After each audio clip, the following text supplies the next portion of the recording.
The gentleman yields. I now recognize the ranking member of the full committee, Mr. Larsen. You have 5 minutes, or take all the time you want, sir. Got it. Thanks.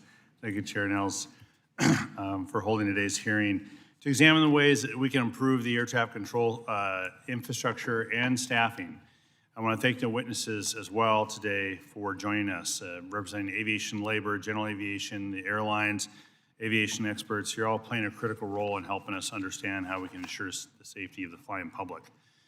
The tragic mid-air collision near the Washington National Airport, the incident at Chicago Midway Airport, and recent runway incursions prove a stark reality that the U.S. aviation system is incredibly strained. As this committee continues to keep the victims and the families, some of whom are here today, in our thoughts, it reminds me of the importance of the work that we're doing and what's at stake if we fail to address the challenges that continue to plague the National Airspace System, or the NAS. So nearly 1 year into implementation of the 2024 FAA reauthorization law and a few weeks into the new administration, this committee is at a critical juncture for U.S. aviation, as the administration is, I think, wasting valuable time and resources. We need to invest in safety enhancements now, enhancements to the FAA's aging ATC infrastructure. We have to grow and support our skilled aviation safety workforce. And we need to reject any administration action that undermines them or demoralizes them. We need these folks showing up to work every day, focused on their work, not on whether they're going to be able to go to work the next day. The overwhelming bipartisan 2024 FAA reauthorization law is a blueprint for these safety reforms that are needed to improve the ATC system. These solutions are well-reasoned. These solutions were hard-fought. These solutions present the best path forward towards improving the safety of the NAS. And the FAA's primary responsibility is to facilitate the safe operation of the NAS, which relies heavily on the expertise of the FAA's workforce, whether it's air traffic controllers directing aircraft across the country, technical operations specialists installing advanced runway equipment at U.S. airports, or even program assistants who are supporting various teams at the agency. They all are critical in achieving the safety mission at the FAA.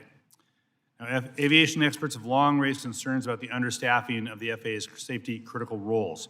For instance, the independent NAS safety review team found that these workforce gaps, quote, further erode the margin of safety and increase risk, end quote. It's alarming then that at such a tenuous time for the U.S. aviation, the administration has decided to purge the FAA of employees, hundreds of them. These folks are not just a, quote, handful of junior hires, as some have callously claimed. They're talented individuals who've dedicated their lives to aviation safety and careers in service to their country. So, Mr. Chairman, I'd like to enter in the record, if you could, a letter from myself, Ranking Member Cohen, Ranking Member Connolly, and T&I Democratic colleagues to Secretary Duffy, and I'll have a chance to talk to Secretary this afternoon about this letter, demanding answers on these firings and the unproductive "what did you do last week" emails, and how the department will prevent these actions from jeopardizing aviation safety. Without objection. Thank you. The reauthorization law recognizes the importance of the safety workforce by requiring the agency to annually hire the maximum number of controllers from the ATC Training Academy, update the antiquated staffing models for controllers, safety inspectors, and other critical safety positions, and expand the agency's training resources. Now, I want to recognize the administration has taken positive steps, including last week, to accelerate controller hiring.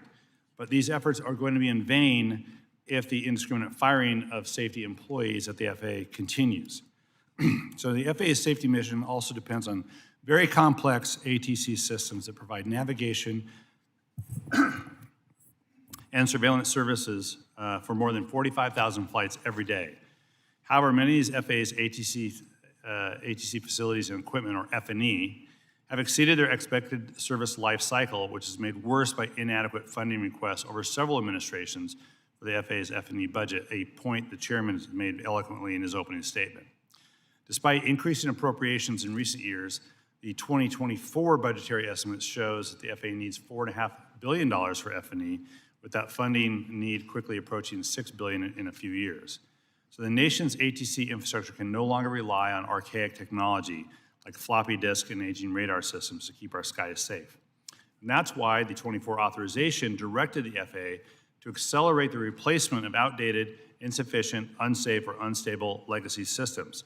The law also requires the FAA to prioritize the development of runway safety systems and innovative air traffic management technologies. The law lays out the policies the DOT can implement now to bolster our air traffic control system and help ensure our skies remain safe for the traveling public. I am open to new ideas to modernize the system. That's the primary reason we're all here today. But having consultants with no experience in the industry and clear conflicts of interest to tell us what we already know, what we already outlined in the law, is unhelpful. Show us your work, show us your results, and we'll judge the quality of it.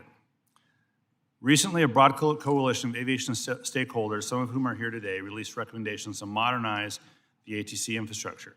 I look forward to hearing more about those details. As this committee works to strengthen our ATC system, we all have to ensure that aviation safety is not dictated by special consultants, but it is dictated by experts in aviation safety. We can all agree the status quo of the NAS is not sustainable. We agree on that. That's why we wrote the FAA reauthorization law. That's why we put in basically the work plan for the FAA to deal with it. But we need to focus on our forward-looking consensus recommendations. So I'm pleased to see in a recent letter sent to this committee, the majority of the aviation industry are, quote, not pursuing privatization of the U.S. ATC services, rightly deeming it a distraction from needed investments and reforms. In the past, this committee has debated the issue of privatization, only to see it fail to even receive a vote on the House floor. All the while, critical progress on actually improving our ATC system was stalled or delayed. We've seen that movie before. I'm glad the industry has decided against funding the sequel. To build a safe, innovative, and efficient American ATC system, the path forward is clear. Swiftly implement the reauthorization law, fully staff the FAA, and invest in deploying safety-critical technology. I look forward to hearing from today's panel on how Congress, the FAA, and the aviation industry can work together to make this all happen. With that, I yield back. Gentleman yields. I now recognize the chairman of the full committee, Mr. Graves. Thank you, Chairman Nelson, and I do want to thank our witnesses for all of you